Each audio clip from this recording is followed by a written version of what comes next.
Yo, what is poppin', dudes? You got your boy Nanjiroh here. Welcome to another video. Now, for this video, actually, even before I get into the video, one, let me go ahead and quickly apologize for having not really uploaded anything in the last month or so. Now there were a few different side issues for me. Like for example, I could no longer record from my phone because there was a new update that kind of messed up my phone. And then also from recording from OBS and whatnot, there was I was having an issue with my FPS that kind of made my video recordings look kind of choppy and whatnot, and that was from a professional standpoint for me. I didn't want to subject people to that because I feel even though I haven't come as far as I can go, I've still come quite a bit of ways. I feel that for me subject you guys to that, I'd be setting myself backwards. So I kind of waiting for that result itself, and I think I've managed to get there. Anyway, so for today's video, I actually have a pretty spicy list. The list I'm using right now, which is actually Vengeance Blood. Well, this is more like Control Blood actually. A Control Blood deck featuring Person. Now, let me go ahead and quickly go ahead and go on into the deck itself. So I'm gonna go ahead and break it down for you guys. So there were actually two different lists I actually wanted to show you guys, but obviously it'll be separate videos. This is one of them. This isn't the list of this isn't the list I'll talk about today. We'll actually be talking about this one, Control Blood. So Control Blood is one of those decks I've been playing it for a hot minute. I actually do not mind it as much as other people mind it. Now obviously, yes, it does have some issues in the current format, just because right now the rotation based metagame is a trade heavy mid-game fiesta type heavy sort of format, and the decks that excel are the decks that can continue to trade up until the mid game, because they're very long mid games right now. For example, in the past, turn 6 or something like that would be considered late game. Right now, that's still considered mid game. Sometimes you're still trading up until maybe say late turn 8, maybe sometimes turn 9, and that's not something that app can do, just because typically speaking, Blood does not really use a lot of creatures that have rush, and I usually have to use evolves. So when you run out of evolves, well, kind of just shit. You're kind of just out of luck, because you have to start using removal spells, and you might not have them, just because sometimes there are a lot of very difficult creatures to remove right now in the metagame, right? For example, Spawn Chimera, Giant Chimera, well, not really Giant Chimera, because the Giant Chimera comes out and you die, but Flame Destroyer, Frenzy Drake, things like that. And yeah, sure, you have Emeralda, but Emeralda can only cover so much, she's a great card, but she can only do so much. So obviously, of course, people just kind of stop playing Blood and whatnot, just kind of decreed the deck bad, or just wait on the mini expansion, just go ahead and shake things up, make it maybe make it tier 1, wait on side games, wait for Wonderland Dreams to rotate, start from OP cards to go ahead and play Spawn, replace Emeralda, things like that. But I figured, why wait when I can go ahead and build something now, have it be great, have you guys go ahead and start using it, and things like that. Hence, here we are here. So right off the bat, I should go ahead and talk about some late game cards I have in here. Now you can ignore the Diabolus. I literally only have Diabolus in here just because, well, I have an anime copy, and I actually think Diabolus Sema is a lot better than people give it credit for. But that's neither here nor there. So the big ones are gonna be Spawn of the Abyss. Spawn of the Abyss, he needs no introduction. Sins and Iniquities card is still great. Card still does the things that it needs to do. It's just definitely one of the better win cons of this game, just because it's so hard to prevent this card from hitting you in the face. If you're already at 5, cool, that means you die when this card dies, or when the card attacks. If you're at 11, well, you better be able to play at 3 wards. Otherwise, you're probably taking 11 and you're probably dying. As well as just this card in conjunction with Emeralda is basically been the backbone for control based decks for quite some time. So when these two rotate, that'll be a very big thing. But that's not the point of this conversation. The other one I wanted to talk about was Person. So I really, really, really like Person.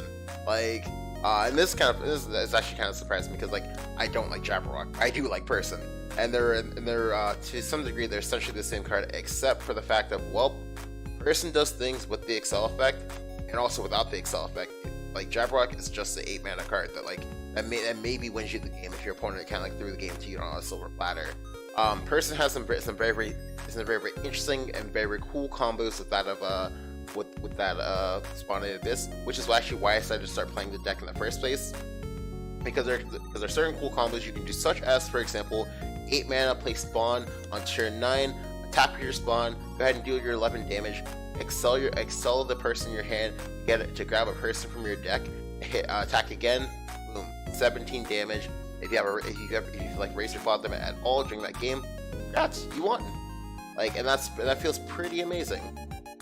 Now, Person by itself is still decent. It's not the best, but it's like still decent just because a Stormbane is a very potent combination of words. It also just hits for 6 as well, so it's also pretty good. Just because like at the moment, things like say Emeralda into Person into Emeralda or something like that is like 14 damage. That's a lot of damage. If you toss in a Spawn too, that's a lot of damage, and some of it is like nigh unblockable. Just because like Emeralda comes down, busts up a ward, go ahead and go face Spawn, does this thing when he attacks. Person usually comes down because these have already kind of just like wall broken quite a bit, and then just he just comes down for free. For the rest of the deck, it's pretty like staple stuff. Alexandria Demon is pretty nice. You basically just like use it to get the card draw or use it to get the Ruby Crystal, which can be used to blow up creatures. Most times you'll usually almost never get the Ruby Crystal though. Vera's still a really good card. Yes, even though Vera dies to Seraphic Blade, more often than not she will not die to the Seraphic Blade. She lets you make a lot of like very cute combos. Like for example, I've had games where I needed to go ahead and play my Razor Claws, and I go ahead and just evolve my Vera, go ahead and use double Razor Claw. Ordinarily I would take 4, but now I take 0 and you take 6. That's a great trade for me. I'll take that any day of the week. She's also a very problematic card to kill sometimes, and sometimes she does just stay alive because your opponent simply can't remove her. Now that is obviously a problem because like when things like say Emeralda and Narmaya are back here on the back burner, that's not something you want to do. Silver Chain Disciple still very cute, still just does the things he needs to do. He helps push you. He helps you in the whole pushing damage aspect. He also is a card that like lets you do the thing I mentioned earlier and to be able to like make trades in the mid game. Now, granted, it's not always accurate because it is in fact a random effect. So sometimes you might just might not be able to like land it in the way that you want to land it. But most times you can still kind of relatively control it well enough. So that should be good enough for you. What else? Singers or whatever, like singers are more or less cut and dry. Like they've been in Control Blood for a while. They'll probably still be in Control Blood up until they rotate. Yeah. Waltz is another big one. Just because, like I said before, trading things like that. If you play Waltz on 3, sometimes your opponent doesn't have an answer to it. So you just get like free vengeance. Free vengeance is always good. And just hitting people in the face for 5 is also pretty good. It brings you quite a bit of ways to your goal. Always good. Now for me, usually most times when I do this, I actually use the Waltz on 6 sometimes, just because you can go ahead and play it and then play your Blood Moon in the same turn. That's always good as well. Just because like sometimes playing the Blood Moon is sometimes kind of clunky, just because like a lot of times you usually will not play it on 4. Well, at least for me anyway. You usually will not play it on 4. You usually try to play it on either like 5 or 6. I just kind of like set up for your Emeraldas and things like that. Always fun times. Always fun times. Additionally, the Blood Moon, even though Vengeance has less synergies to go with it right now, and that there's only like Reach, Narmaya, Emeralda, and Thania as like the only also Silver Chain is like the only factors of you being a Vengeance is still decent enough for you to still want to do it, just because Waltz himself is strong, Emeralda is strong, Silver Chain Disciple also strong. Yeah, sorry about that. The other cards of note that I actually wanted to go ahead and talk about are actually the Crimson Purge. I actually like Crimson Purge so much, just because again, if you've been playing, if you play Blood, well, sorry, if you've been playing around with Vera at all since like Brigade of the Sky dropped, they'll know that Vera, as I said before, very problematic card to remove sometimes. It's just so good. So why not be able to make sure they can evolve it whenever you find it, right? Yes, for the low price of 2 damage, or I think it's like 3, I don't actually remember how much damage you take, you can go ahead and get an evolve point. Surprise evolve points are very good. Especially in this deck. Like I've had some games where I go ahead and on like 9 mana or something like that, I go ahead and like play this, and I play kind of Vania, evolve the Vania, heal for 5. So basically I make a net gain of 3 HP. I have a ward, I have a 5, I have like a 5/5, or that like threatens to heal me for 5 each turn if it lives, things like that. Very strong. I've had games where, oh, well, I'm at 11, my opponent's at 6 HP, he thinks he's safe, and I'm just gonna use this as like redundancy, and go ahead and basically use it as like a razor claw, in which I get to just, you know, put myself into vengeance to get back the equal point. I'm in vengeance. I play Emeralda. Oh, would you look at that? I can evolve Emeralda, and boom, Bob's your uncle. I deal 6, and that's behind a ward. Good luck, GG no re. Good times. The other one, Narmaya as a support. Narmaya is strong. Like holy crap, Narmaya is a very good card. And honestly speaking, the only issue with Narmaya is largely that, well, what are you doing next after the Narmaya? Like your turn 5 is kind of weak. Like the best thing you got is like Scarlet, and that kind of like undoes the entire point in the first place, and that's kind of awkward. But still, Narmaya is very strong, just because like flat out kill a unit is a very strong evolve effect. Yes, sure, you'll go to Vengeance Boost, so you go to 10 or whatever, but if you already have the Blood Moon up, you take no damage. It's like a free kill. It's a free kill. She has Bane. Scary card to deal with. Like I've had a lot of games where she just like kills like Sky Fortresses, kills like things like, say, Frenzy Drake, things like that. It's just so damn good. Yeah. So obviously of course it would not be a video if I didn't just like, you know, show you guys some of the games I had with the deck as well. I have like, I think two or three games I'll get and like show you guys today. Probably like 2.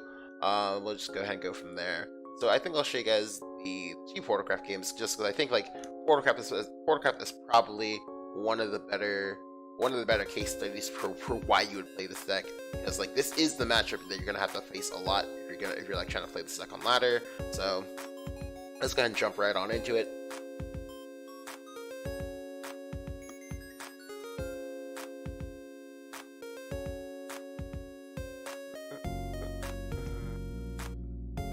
Yeah, alright, so like for this matchup, puppets. Like puppets are scary. Like things you need to have happen is, so you need to keep forcing your opponent to use all of their puppets when possible, so this way they do not have enough puppets to full combo with Orcus and Noah. Now again, like I said, this is a scary matchup. Like another thing you're gonna want to do is you're gonna want to try to like play your Alexandria demons as early as possible, just because like, well, not really play, but you want to like find them as early as possible, just because like the sooner you find them, the more likely your opponent is to like go ahead and use a puppet on them. So again, play one here. The first thing you play will usually be used for card draw, just because like getting the Ruby Crystal early is not a big concern. The biggest concern is that, oh, you're drawing your cards, you're doing the things you need to do. So here he plays a Flower Doll. I'm like, okay, sure, fine, bet. So this is fine, because now what I can do here is I can actually go ahead and trade this in here, and then go ahead and play my Waltz. I play the Waltz. The reason why you trade in here is so this way you protect the Waltz. Again, protection on Waltz is a very big deal, because right now what that means is that like if he wants to clear this Waltz, he has to 100% go ahead and play his Silva, or go ahead and play a substitution. Anything else, and he's trolling and he's asking for a loss. Yes, even if he plays another creature that's asking for a loss, that just means I can go ahead and just, you know, go ahead and play the Blood Moon, go ahead and waltz into his face. Easy times. So he does have the Silva, you know, and that's kind of scary. I'm like, yikes, you know, that's very unfortunate. Alright, so now I'm in, you know, not the best spot, but like a decent spot, because like I have initiative, I have the Blood Moon in my hand, I have a Razor Claw. Right now, just what I have in my hand, I have 13 damage, because this is 3, this is 6, this is 4. So I just need hidden for 7 at some point. That's all. So I'll go ahead and play up my Blazing Sapphire here. I pick up another Razor Claw, so yeah, I have 16 damage in my hand. I just need time to get to the 16 damage. So I'll go ahead and play this out here. I'll go ahead and grab the card draw again. The reason why I'm grabbing the card draw is because I need all this draw. Like, cause right now, like, I have these Razor Claws. The Razor Claws are cool, but I kind of want to use them for face. Now, in order for me to use them for face, that means I have to, like, go ahead and, like, you know, do other things first, like, such as, you know, find actual real cards for me to play. Now here, unfortunately, I have to Silva again. I'm like, yikes. That's a problem.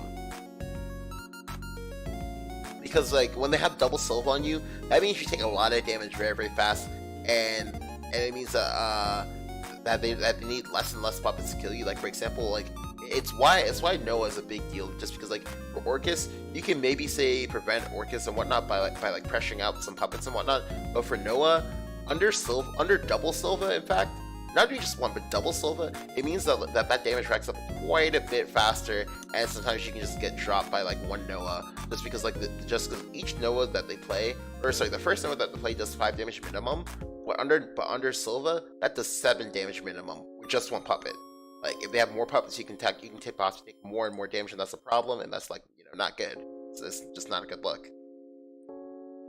So, I'm sorry about that. Anyway, so he does that. Now, to be honest with you, I didn't really like that line of play. That was a misplay. I'm not really. I'm thinking he might not have, you know, known how to play the deck, because, like, well, not sure, was that a misplay? I'm pretty sure it was a misplay, because he had a puppet in hand, so he could just, like, suicide the puppet, and that would have been fine. We chose not to, and, you know, and that's fine. You know, I'm not really, you know, I'm not gonna, like, complain or anything like that, because that doesn't matter to me. So here, this turn's kind of interesting. I pick up a Vera. Now the Vera pickup is actually very, very good, because like I said in the deck discussion, I can just go and, you know, play the Vera on 6 and go ahead and just double Razor Claw space, which would be a pretty good play.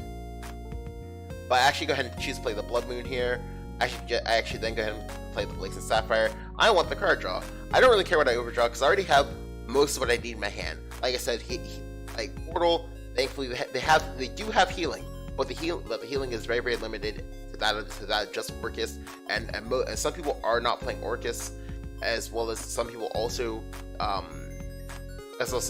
just, you know, like, don't take the puppets and whatnot. Which, like, if I can pressure out the puppets, the Orcus healing will almost assuredly never be an issue. So there's turn 5 comes up, and now the nice thing is that, like, because I'm playing Control Blood, that means I play, like, less creatures than the average deck in rotation right now, which in this case is actually a good thing, because the Silva triggers, they only matter if he gets to attack me. So unless I, like, leave creatures up, or unless I like play creatures for him to attack into, I should be fine. I should be able to dodge some of the damage, and that's a big deal. So here he plays Hamlin. Now I'm assuming that he hammered the Paracelsus token. That's fine.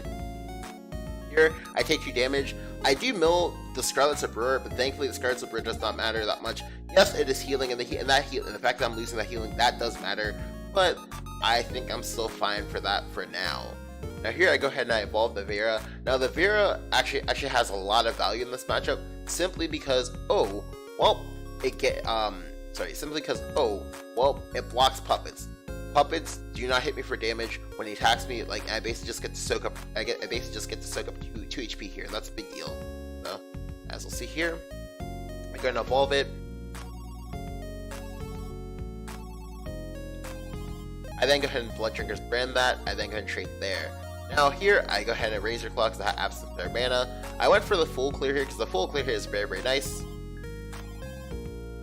But then here, I realized that, oh, well, if I just do this, he can go ahead and he can possibly, like, evolve something into me or just Coco me. But if I do it this way, he's forced to use some puppets, and that's good. Because, you know, like I said, you want to go ahead and pressure out the puppets when you can. Additionally, if he Cocos here, I'm fine with that because that gives me a free Emeralda, things like that. But instead, he plays Nicholas, and that's fine. He'll evolve the Nicholas. The Nicholas actually does in fact full clear. As long as he's willing to use puppets. But as you see here, I go ahead and soak up the damage. He then uses 2 puppets. Like I said before, we force down the puppets because, like, the earlier you force down the puppets, the better for you. Solely because a lot of people will not hold the puppets.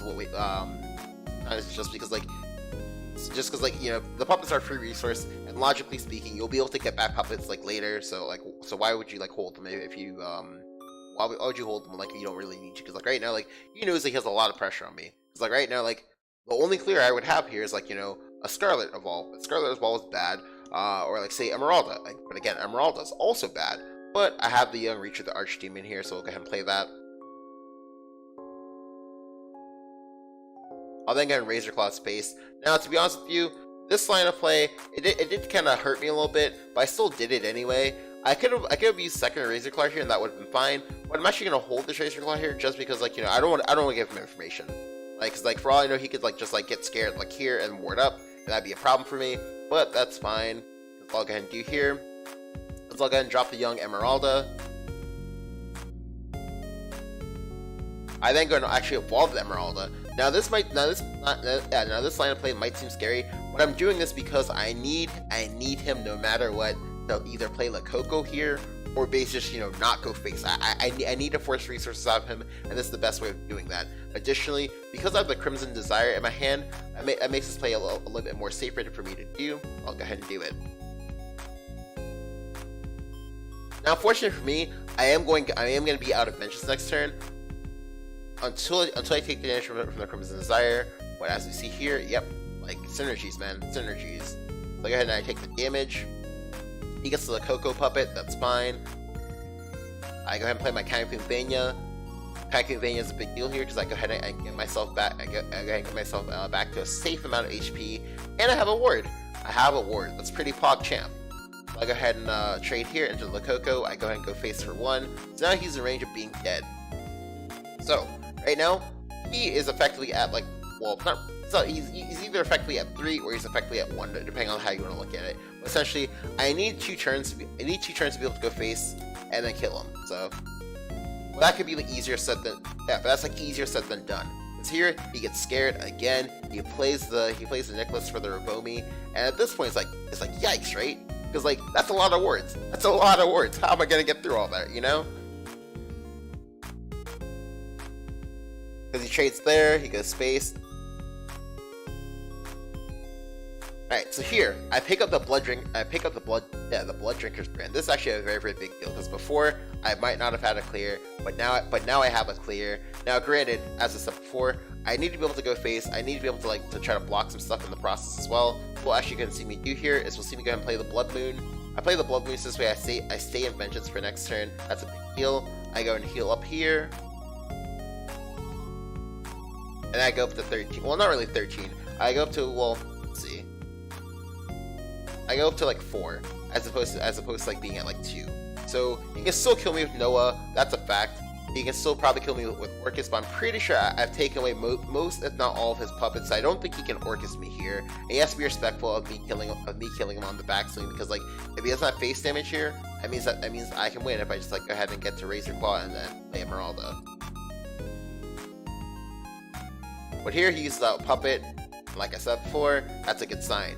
Like, that means there's not Orcus coming down. Yeah, because he's playing out subs here. You know, that's good. That's good. That's what you want to see. So here he plays the Guardian Golem, and I'm like, yikes, that's scary, you know, because that's a lot of damage. Because like that's a ward that blocks me from getting lethal here. That's like, you know, kind of yikes. But here I go ahead and play up the Young Emeralda, and I'm gonna use the Razor Claw, and I go and go face. So now I'm at 1. I'm at effectively 1, and this like the do or die. Do you have the Noah? Now I know for a fact he doesn't have Orcus because he would have played Orcus last turn. I know he doesn't have Noah because again he would have played it last turn. So basically, does he win off the top deck? He trades here to make a puppet, put me to 2. Again, the only damage that they have is exactly the Orcus and the Noah, as well as Sylvan damage. So because he's playing the puppets here, I know that this means that he does not have what he needs to have in order for me to win. Yeah. So here he actually had 4 puppets. He actually had 4 puppets in his hand, and he goes for the full clear. But that's not good enough because that means that he is in fact dead to person. And, you know, like this is sometimes lucky because like they only have 6 outs for Storm in their deck. So sometimes they just, you know, they simply just don't draw them. So we have the win here, and that's great. This game was a pretty close game. Like a lot of things had to happen. Like for example, like the Vera had to block the two like Silva shots. We also need him to evolve into the Vera in the first place. We also needed to get the healing off of Scarlet, as well as just, you know, make good lines, make good plays, and we were able to take it. I'm gonna show you guys one more game.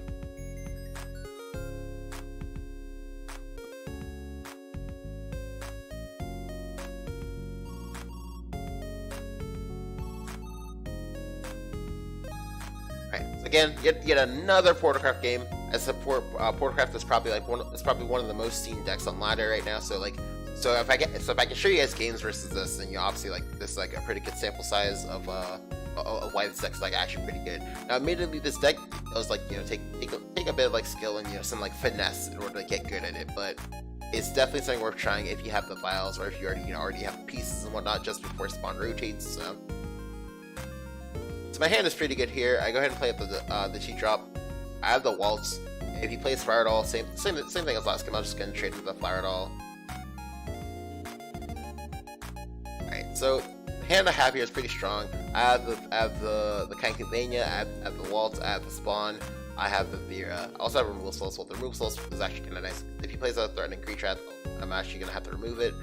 But things I'm expecting here is for him to probably play maybe Silva. Yeah, Silva would be like worst case scenario, because if I get Silva, I'll lose my board. But that's like fine. Because if he doesn't have Silva, I have like pretty good odds to just go ahead like run away with the game. But here he doesn't have Silva. He actually has to play Hamlin just to get rid of my Waltz. So again, same thing. We're forcing the puppets. All of the puppets are coming out right now. We're forcing resources. That's good. So I'll just gonna drop the young Snarling Chains here. I drop it here because I don't want a Blood Moon here. I want a Blood Moon on 5. He plays the young Automaton Knight. I'm like, oh shit, that's kind of scary.